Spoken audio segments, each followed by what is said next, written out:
իրականում մեր նկատմամբ գործադրվում է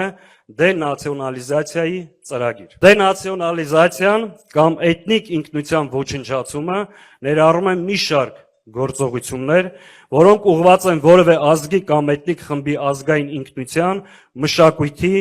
եւ ազգային դիմագծի վերացմամբ։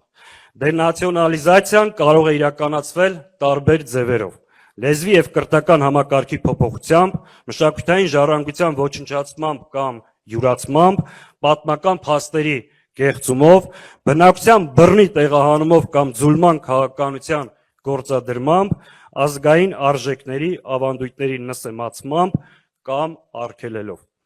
Հենց այս ծրագրի շրջանակներում է սեփական հայրենիքում ցեղասպանված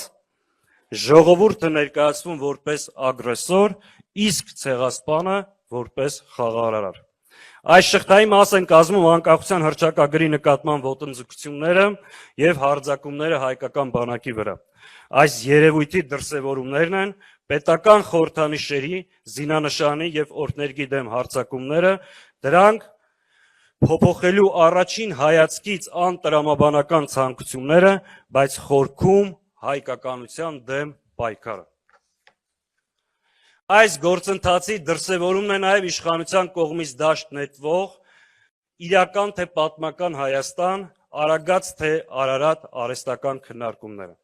Այս համատեքստում է նաև Արցախի ժողովրդի հավաքական իրավունքների պաշտպանությունից եւ հայոց ցեղասպանության միջազգային ճանաչման գործընթացից հրաժարումը։ Սա ոչ թե խաղաղության հասնելու բանաձև է, այլ ինքնաոչնչացման ուղի։ Հայաստանի ապագան կարող է կառուցվել միայն ուժի, ազգային արժանապատվության եւ մեր անժամանցելի իրավունքների պաշտպանության վրա։